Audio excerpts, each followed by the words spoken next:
Hello friends, very good afternoon. कैसे हैं आप सब? होप आप सब अच्छे होंगे।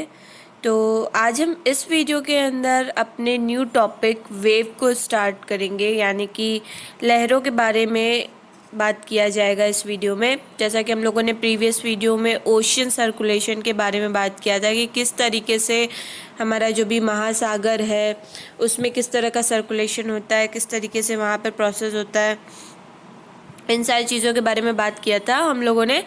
तो आज हम इस वीडियो में वेव्स के बारे में बात करेंगे कि किस तरीके से समुद्रों में जो लहरें उठती हैं, वेव्स उठती हैं, क्यों उठती हैं, कैसे उठती हैं, उनके बारे में। तो चलिए आइए स्टार्ट करते हैं। पहला पॉइंट कहता है कि when the water on the surface of the ocean rises and fall alternatively they are called waves. ये कहता है कि जब हमारी महासागर के या समुद्र की जो सरफेस है, सतह है, उस पर जब पानी का बढ़ना और घटना ये प्रोसेस होता है कि जब अचानक से पानी बढ़ता है और घटता है, तो उसी को हम बेसिकली क्या कहते हैं? वेव्स कहते हैं, यानी कि लहरें। क्योंकि लहरें उठती हैं तो पानी बढ़ता है और लहरें नीचे होती हैं तो पानी कम होता है। ठीक है। सेकेंड पॉइंट कहता है कि waves are not a kind of horizontal movement of the ocean water. Wave क्या है? वेव एक काइंड ऑफ हॉरिजॉन्टल मूवमेंट है, यानी कि जो वेव्स होता है, जो लहरें उठती हैं, वो हॉरिजॉन्टल मूवमेंट करती हैं। ठीक है, हॉरिजॉन्टली मूव करती हैं। इस तरीके से एक डायरेक्शन में वो स्ट्रेट में मूव करती हैं ऑन द ओशियन वाटर, समुद्र के पानी में। ठीक है। They are actually the energy, not the water as such. ये एक एनर्जी होती है। ठीक है। सिर्फ पानी है ये आप नहीं कह सकते। पानी के अंदर वो एनर्जी होती है, उसके कारण से ये वेव्स आते हैं। यानी कि कहता क्या है कि हॉरिजॉन्टल मूवमेंट, यानी कि अगर बहाव ऐसे है तो ऐसे ही होगा। ये नहीं कि ऐसे भी होने लगे, नहीं। बहाव कैसा है? अगर इस डायरेक्शन में है तो वो हॉरिजॉन्टल मूव करता है ओशियन वाटर में, और ये एक एनर्जी होती है। ये क्या होती है? एक एनर्जी होती है, जिस एनर्जी की वजह से ये वेव्स बनते हैं और इस तरह का मूवमेंट होता है। सिर्फ ये पानी नहीं होता which move across the ocean surface. जो हमारे ओशियन की, समुद्र की सतह पर जो मूव कर रहा है, वो सिर्फ पानी नहीं होता, उस पानी में एक्चुअली में एनर्जी होती है।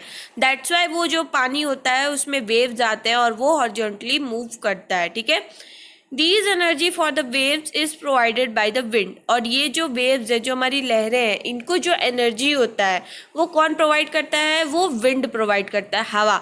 जब तेज तेज हवाएं चलती हैं और वो पानी में आके जब टकराता है, ठीक है, जैसे ये आपका पानी का सतह है, ठीक है, और जब तेज तेज हवाएं चलती हैं और पानी पे आके जब टकराती हैं तो वो एक स्पेस बनाती हैं, जिसकी वजह से लहरें उठती हैं। देन इस तरीके से वो तेजी से मूव करने लगती हैं और वेव्स बनने लगते हैं। तो बेसिकली वेव को, लहरों को जो पावर मिलती है, जो एनर्जी मिलती है, वो विंड से मिलती है, हवाओं से मिलती है। A wave has two major part. Wave जो है, लहरें जो है, उनके दो प्रमुख भाग होते हैं, पार्ट होते हैं। The raised part is called as a crest. जो उसका रेज पार्ट होता है, जब हमारा वेव बढ़ता है ऊपर की ओर, तो उसको हम क्रेस्ट कहते हैं। And the low point is called a trough. जब हमारा वो लो होता है, नीचे की ओर जाता है, तो उसको हम ट्रफ कहते हैं। यानी कि बेसिकली वेव वो होता है, जैसे कि अब आप एग्जांपल ले लो कि अगर आप किसी बीच पे हो, ठीक है, और आप वहां बॉल से साथ खेल रहे हो, ठीक है, आपने बॉल गलती से पानी में थ्रो कर दिया, और पानी में आपको देखने में ये काफी इंटरेस्टिंग लगेगा कि किस तरीके से जो पानी होता है ना, पानी जो है वो बॉल को पूरा कवर कर देता है। देन उस बॉल को जो है वो किनारों पे ले आता है, किनारों पे ला करके उसको फेंक देता है। क्यों? ऐसा क्यों है? क्योंकि पानी में, ओशियन में वेव्स होते हैं, और ओशियन कभी भी शांत पानी नहीं होता। जैसे हमारी नदियां, जैसे हमारे लेक एक टाइम पे शांत होते हैं, काम वाटर कहलाती हैं वो। लेकिन जो हमारा ओशियन होता है, जो हमारा समुद्र का पानी होता है, वो कभी भी शांत नहीं होता। एवरी टाइम वहां पे मूवमेंट होते हैं। तो इसीलिए कोई भी चीज आप अगर पानी में थ्रो करते हो तो वो बहाव की वजह से वो आपके किनारों पर आकर के फेंक फेंक देता है, जो ओशियन रहता है। ठीक है। तो बेसिकली आप जब उस चीजों को देखते हो कि किस तरीके से बॉल जो है वो आपने फेंका और वो वापस आकर के रुका, तो जैसे ही बीच पे वो आता है और पानी आती है, पानी उसको फेंकती है, तो वो वेव्स की वजह से होता है। तो आपको वेव्स देखने को मिलते हैं कि किस तरीके से पानी में वेव्स हो रहा है, ठीक है। जैसे ही पानी जो है हमारी ओशन की जो सतह होती है उस पे बढ़ने लगता है, वैसे ही वो घटता भी है। बेसिकली जब वो लहर बनती है, बढ़ता है, वो ऊपर की ओर आता है, हमारे जो किनारे होते हैं उनको ढकता है, देन धीरे धीरे वो वापस हो जाता है और अपने साथ साथ पानी को भी पीछे ले जाता है वेव्स के साथ साथ। और वो ओशन की जो सरफेस होती है, सतह होती है, जो तट का किनारा होता है, वो वापस से वैसे का वैसे पूरा गीला हो जाता है। इसलिए ओशन के आसपास के जितने भी आपको किनारे के क्षेत्र दिखेंगे, जितने भी रेत दिखेंगे, वो सब गीले क्यों होते, वेटलैंड क्यों होते, इसी कारण से होते हैं, क्योंकि वहां का पानी जो है कभी भी घटता है, कभी भी बढ़ता है, तो वो आकर के सतह को गीला कर जाता है हर वक्त, ठीक है। और जब बहुत ज़्यादा ही तेज़ों से, मतलब मान लीजिए बहुत तेज की स्पीड से आंधी अगर आती है, तो उसके कारण से क्या होता है, एक बड़ी बड़ी वेव्स उठने लगती है।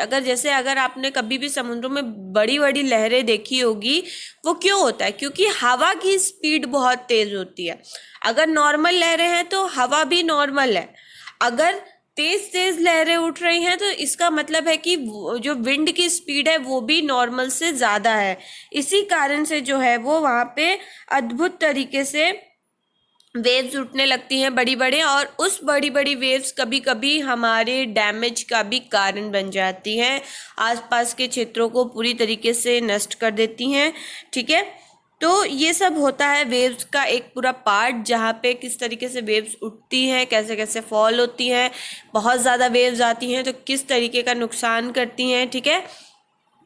बेसिकली अब नेक्स्ट पॉइंट हमारा है टाइड, ठीक है। टाइड की बात करें तो ये हमारा बहाव होता है, ठीक है, लहर, ज्वार जिसको कहते हैं, टाइड्स। तो बेसिकली अब हम लोग बात करेंगे टाइड्स के बारे में, ज्वार के बारे में, यानी बहाव के बारे में। The periodical rise and fall of the sea level. पहला पॉइंट हमारा कहता है कि जिस वे में जब हमारा सी का, समुद्र का जो लेवल होता है वो बढ़ता है और घटता है पीरियोडिक फॉर्म में, ठीक है, वंस और ट्वाइस अ डे, एक बार या दिन भर में 2 बार, ठीक है। बेसिकली वो बढ़ता है या घटता है, mainly due to attraction of the sun. ये ज़्यादातर क्यों होता है, जब सन का अट्रैक्शन होता है, due to the attraction of the sun, यानी कि सन की जब अट्रैक्शन होती है, एंड द मून, सन और मून की जब अट्रैक्शन होती है, गुरुत्वाकर्षण जो होता है, उसका जो खिंचाव होता है, उनके कारण ऐसा होता है कि जो ओशियन होता है, वो पानी जो है वो हमारा दिन में 1 बार या 2 बार बढ़ता है और घटता है। इसी को हम कहते हैं tide. It is at high tide when water cover much of the शोर।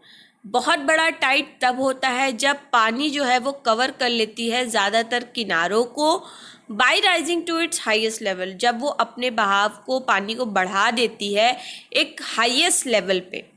इट इज़ लो टाइड, ये कम टाइड तब होता है जब पानी फॉल कर जाता है, कम हो जाता है, पीछे की ओर हो जाता है, टू इट्स लोएस्ट लेवल, अपने लोएस्ट लेवल के भी नीचे जब वो चला जाता है लगभग वहाँ तक, तो ये लो टाइड कहलाता है, ठीक है। And recedes from the shore, और फिर वो क्या हो जाता है, किनारों से काफ़ी दूर चला जाता है, ठीक है। The strong gravitational pull exerted by the sun, एक जो गुरुत्वाकर्षण होता है उसका जो एक बहुत तगड़ा प्रभाव, यानी कि बहुत स्ट्रॉन्ग, ताकतवर प्रभाव जब लगता है सन के द्वारा और मून के द्वारा हमारी अर्थ की सरफेस पे, अर्थ की सतह पर, तब उसके कारण से क्या होता है, टाइड बनता है, ठीक है। तो यानी कि टाइड्स क्या होता है, ये एक लय वृद्धि है, यानी कि एक रिदमिक राइज एंड फॉल है, ठीक है। मतलब लय में ये एक बार बढ़ता है, एक बार घटता है, ठीक है। और ये ज़्यादातर क्या करता है ना, बेसिकली जब ये बहुत ज़्यादा बढ़ता है तो ये अपने हाईएस्ट लेवल को क्रॉस कर देता है, और जब ये बहुत ज़्यादा कम होता है, गिरता है, तो ये अपने लोएस्ट लेवल तक चला जाता है। तो बेसिकली क्या होता है ना कि वो हमारे जो शोर होते हैं, किनारे होते हैं, उनसे भी काफ़ी दूर हो जाता है। बेसिकली ये क्या होता है कि ये जब हमारा जो ग्रेविटेशनल पुल होता है, मीन्स कि गुरुत्वाकर्षण जो होता है, जो हमारा सन और मून के द्वारा जब लगाया जाता है अर्थ की सतह पर, तो उसके कारण से टाइड बनता है, ठीक है, ज्वार बनता है। तो क्या होता है ना कि जो हमारी अर्थ का पानी होता है, जो हमारे अर्थ पे पानी होता है, वो बहुत करीब होता है मून के, क्लोजर टू मून होता है। उसकी वजह से क्या होता है, वहाँ पे खिंचाव बनता है, ठीक है। और उसका प्रभाव जो होता है मून का जो प्रभाव होता है उस पानी पे पड़ता है और वहाँ पे खिंचाव बनता है, एक ग्रेविटेशनल फोर्स बनता है, जिसकी वजह से हाई टाइड बनने लगता है। जब हमारा फुल मून होता है, ठीक है, जब हमारा फुल मून निकलता है या कोई न्यू मून डे होता है, तो जो सन और मून होता है और जो अर्थ होता है, वो तीनों का तीनों जो होता है वो सिंगल लाइन में होता है। यानी कि आप देखिए, जब न्यू मून का दिन होता है तो जो हमारा मून होता है और जो हमारा अर्थ होता है और जो हमारा सन होता है, वो तीनों का तीनों जो होता है वो सेम लाइन में होता है और टाइड जो है वो सबसे ज़्यादा हाईएस्ट होता है। These tides are called spring tide. इन्हीं टाइड्स को हम बेसिकली स्प्रिंग टाइड्स भी कहते हैं। जब मून जो है हमारा फर्स्ट और लास्ट क्वार्टर पे होता है, ठीक है, जब ये हमारा पहली क्वार्टर पे मून होता है, ठीक है, यहाँ पे, और या फिर यहाँ पे लास्ट क्वार्टर में होता है, तो क्या होता है ना कि ओशियन का जो वाटर होता है वो क्या करता है, डायगोनली अपोजिट डायरेक्शन में बाहर की ओर आने लगता है, ठीक है। Water get drawn in diagonally opposite direction, ठीक है। क्योंकि वहां पे क्या ऐसा क्यों होता है, वो डायगोनली अपोजिट डायरेक्शन में क्यों निकलने लगता है, क्योंकि जो वहां पे गुरुत्वाकर्षण होता है जो सन और मून के द्वारा लगाया जाता है, उसके कारण जब हमारा ये पहले और लास्ट क्वार्टर में जब हमारा वो होता है, मून होता है, तब क्या होता है कि जो ओशन का वाटर होता है, समुद्र का पानी जो होता है, वो डायगोनली अपोजिट डायरेक्शन में बाहर आने लगता है, ठीक है। और ऐसा क्यों होता है, उस वक्त जब हमारा सन और मून लगाते हैं अपना ग्रेविटेशनल फोर्स, तो उनके कारण से जो होता है वो लो टाइड बनता है। क्या बनता है हमारा, लो ज्वार बनता है, धीमा ज्वार बनता है। कब, जब हमारा पहले क्वार्टर में और आखिरी क्वार्टर में जब हमारा मून होता है तब, ठीक है। इस टाइड को हम बेसिकली नीप टाइड कहते हैं, ठीक है। देन जो हाई टाइड होता है, मीन्स बड़ा ज्वार जो होता है, ये हमको पथ प्रदर्शन के लिए हेल्प करता है, बेसिकली हमको राह दिखाने में, नेविगेशन करने में भी हेल्प करता है। They raise the water level, वो पानी के लेवल को बढ़ा देता है जो हमारे नदियों के तट के किनारे होता है। यहाँ तक के शिप्स वगैरह को भी, और जो हमारे नाव वगैरह होते हैं उनको भी हेल्प करता है कि वो अपने हार्बर तक ईजिली पहुँच जाएं, बंदरगाह तक अपने आराम से पहुँच जाएं। जो बड़ी बड़ी हाई टाइड्स होती हैं वो फिशर्स मैन को भी फिशिंग करने के लिए हेल्प करती हैं, क्योंकि ज़्यादातर फिश जो होते हैं बड़े बहाव की वजह से, हाई टाइड की वजह से क्या होता है कि जब फिश जो होता है वो काफ़ी किनारों के करीब आ जाता है जब हाई टाइड होता है, तो फिशरमैन के लिए ये एक भरपूर अपॉर्चुनिटी हो जाती है कि वो अच्छा खासा मछली पकड़ लेता है, ठीक है। जब भी हमारा पानी बढ़ता है और घटता है टाइड के कारण, तो ये एक तरह से इसका यूज़ किया जाता है बेसिकली एनर्जी जनरेट करने के लिए, ठीक है। जब हमारा राइज होता है या फॉल होता है, ठीक है, ओशियन का वाटर जब हमारा राइज एंड फॉल होता है, तो इस एनर्जी को इलेक्ट्रिसिटी बनाने के लिए बेसिकली यूज़ किया जाता है, ठीक है, जनरेट करने के लिए इलेक्ट्रिसिटी। तो आप समझ गए ना कि किस तरीके से स्प्रिंग टाइड, नीप टाइड बनता है।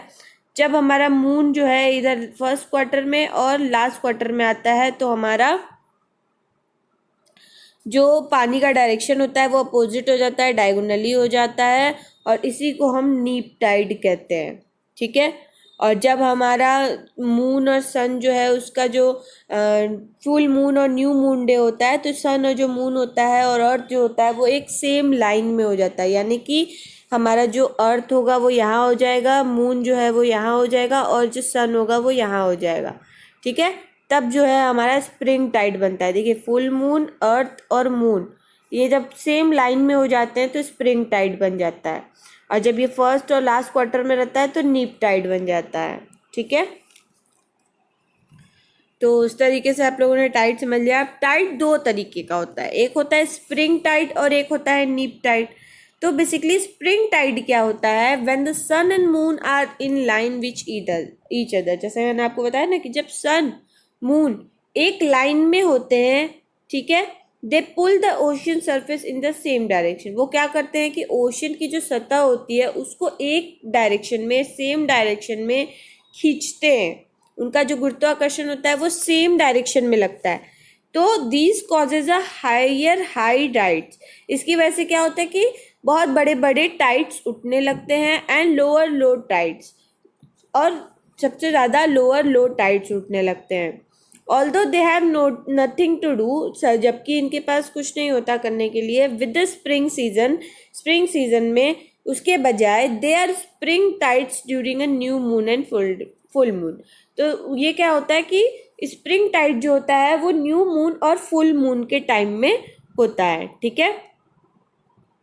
फिर नीप टाइड क्या होता है, when the sun earth moon form a right angle to a gravitational pull. यानी कि सन, मून और अर्थ तीनों का तीनों जब है वो एक एंगल बनाता है, तो ग्रेविटेशनल पुल जब हमारी गुरुत्वाकर्षण सन का उसको क्या करता है, कॉन्ट्रैक्ट करता है हमारे फुल मून से, तब क्या होता है, in this tides difference between high and low tied in the least. तब यहाँ पे क्या होता है कि कुछ डिफरेंस होता है हमारे हाई टाइड और लो टाइड में, ठीक है। जो हमारा बढ़ा हुआ ज्वार होता है और जो कम हुआ ज्वार होता है उनमें कुछ डिफरेंस होता है। This tide is occur after the first and third quarter of the moon. ऐसा कब होता है, जब हमारा फर्स्ट क्वार्टर और थर्ड क्वार्टर, ठीक है, यानी कि लास्ट क्वार्टर जब हमारा मून मूव करता है तब हमारा इस तरह का टाइड अकर होता है। In this case their gravitational pull on the earth. इस केस में क्या होता है, जो गुरुत्वाकर्षण का खिंचाव होता है हमारी अर्थ पे, वेक्स इज वीकेंड, ये वीकेंड में एक बार जागरूक होता है, because it comes from the two different direction, क्योंकि ये हमारे दो अलग अलग दिशाओं से आता है, ठीक है। तो बेसिकली हमारा जो ये स्प्रिंग टाइड था वो फुल मून न्यू मून के टाइम में होता है, ठीक है। और जो हमारा नीप टाइड था यानी कि वो जब हमारा अपोजिट डायरेक्शन से फोर्स लगता है और ग्रेविटेशनल पुल सन और मून का उसकी वजह से लो टाइड्स बनता है, तो वो हमारा नीप टाइड कहलाता है, ठीक है। देन बात करते हैं ओशियन करंट की, यानी समुद्री धाराओं की। जो हमारी समुद्र में पानी है उनकी जो धाराएं हैं उनके बारे में बात करते हैं। तो पहला पॉइंट कहता है कि the water on the surface of constantly flowing in one direction. जो हमारी सतह पर पानी है वो निरंतर क्या है, फ्लो करता रहता है, मीन्स हर वक्त जो है वो उसमें बहाव रहता है, वो बहता रहता है। One direct from another place, मतलब एक जगह से वो दूसरी जगह तक हमेशा बहता रहता है। जो हमारी सरफेस पे पानी है, ऐसा नहीं है कि वो एक जगह स्थिर है, ठीक है, रुका हुआ है, नहीं, वो हर वक्त क्या है, वो मूव करता रहता है। The flowing movement of water in ocean, जो बहाव है, जो पानी हमारा बहता रहता है समुद्र के अंदर, आर कॉल्ड ओशियन करंट। उन्हीं को हम अपने समुद्र की धाराएं कहते हैं। जो पानी हमारे ओशियन में बहाव है, जो फ्लो करता रहता है, बहता रहता है, उन्हीं को हम ओशियन करंट्स भी कहते हैं, यानी हमारे समुद्र की धाराएं कहते हैं। The ocean current are similar to wind in the atmosphere. जो हमारा समुद्र की धाराएं होती हैं वो सेम होती हैं हमारी हवा की जो लहर होती है एटमॉस्फेयर के अंदर, हवाओं में, वातावरण में, उसकी जैसा ही सिमिलर होता है। In that they transfer significant amount. तो क्या होता है कि ये एक सिग्निफिकेंट अमाउंट ऑफ हीट जो है हमारी अर्थ के इक्वेटर्स के एरिया से पोल तक ट्रांसफर करती है हीट को, ठीक है। ये हमारे अर्थ के इक्वेटर के एरिया से पोल तक जो है कुछ सिग्निफिकेंट अमाउंट ऑफ हीट को ट्रांसफर करती है। जैसे हमारा जब विंड होता है वो एटमॉस्फेयर, वातावरण के सिमिलर होता है, ठीक है। Ocean current influence the temperature of the region. जो समुद्री धाराएं होती हैं वो क्या करती है, प्रभावित करती हैं हमारे उस क्षेत्र के, रीजन के वातावरण को, थ्रू विच दे ट्रैवल। जिस भी स्पीड से, जिस भी चीज़ों से वो ट्रैवल कर रही है, हमारी तापमान जो है वहाँ की ट्रैवल कर रही है, उसको क्या करती है, प्रभावित करती है हमारी ओशन की धाराएं।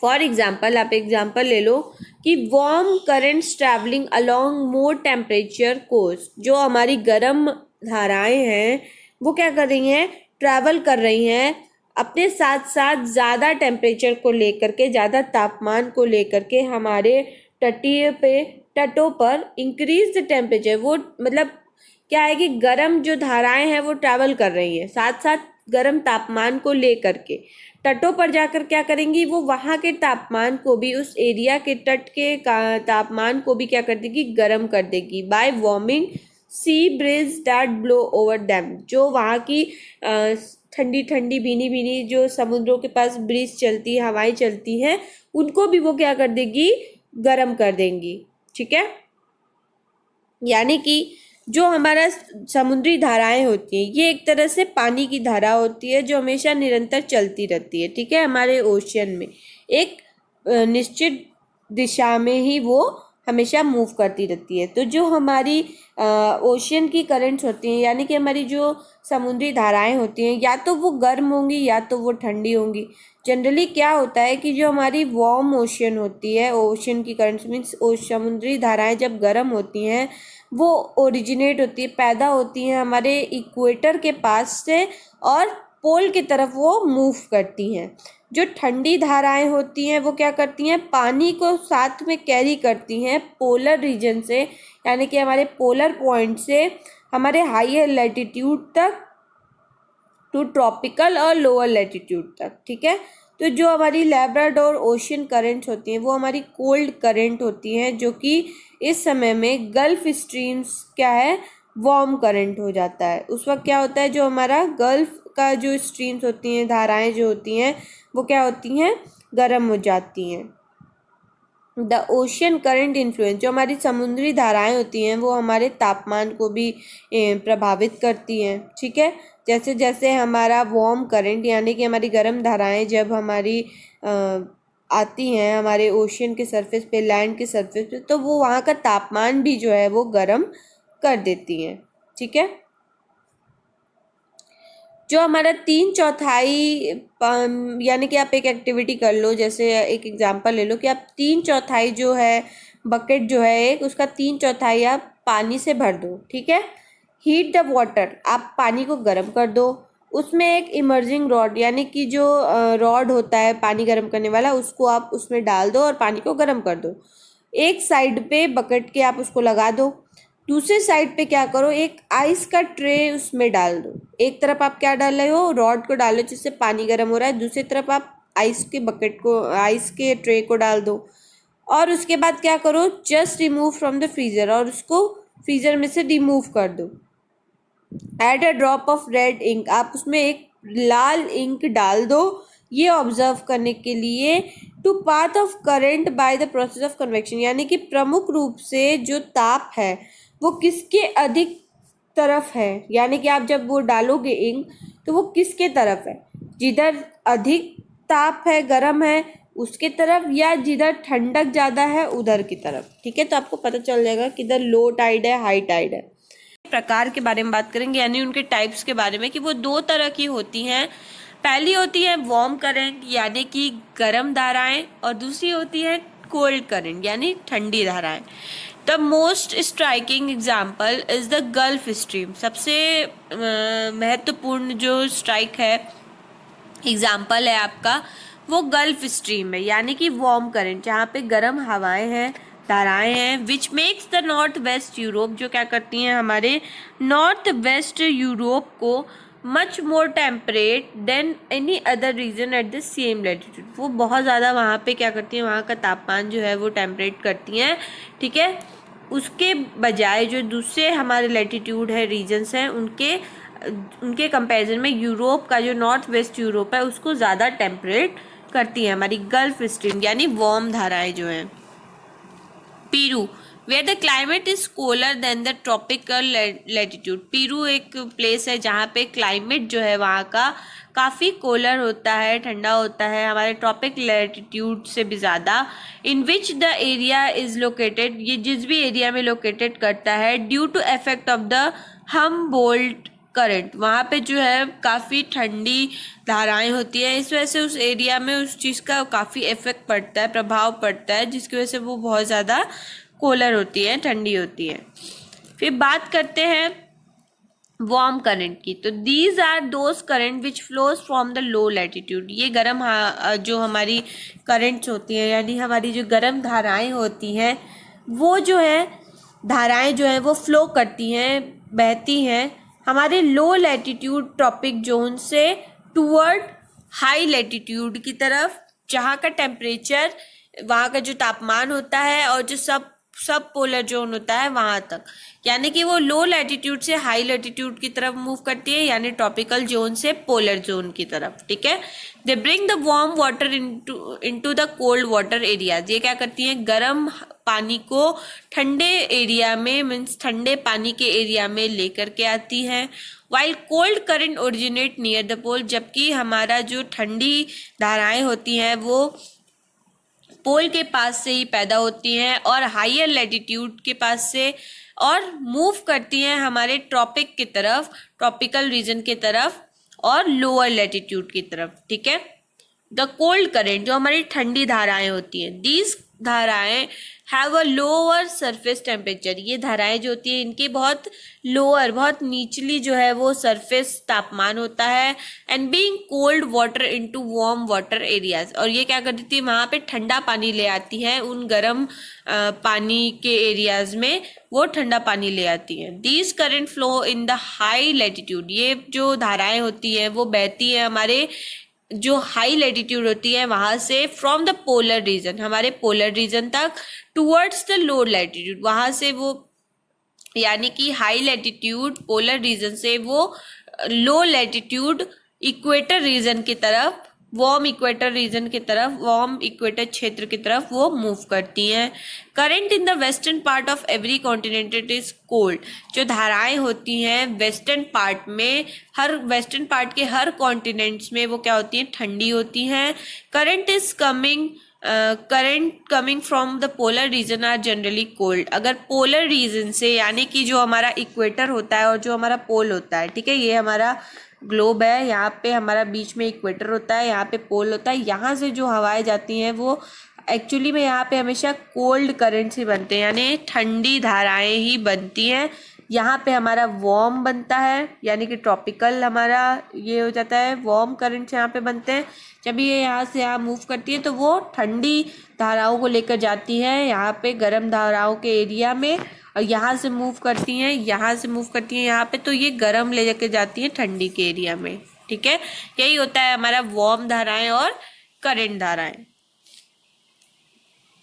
और जिस भी एरिया में, ठीक है, जिस भी एरिया में अगर हमारा वार्म और कोल्ड करंट, यानी हमारी गर्म धाराएं और ठंडी धाराएं मिलती हैं, ठीक है, वहाँ पे आपको फॉगी वेदर का एक्सपीरियंस होता है, यानी कि धुंध वाला जो मौसम होता है वैसा आप देखोगे।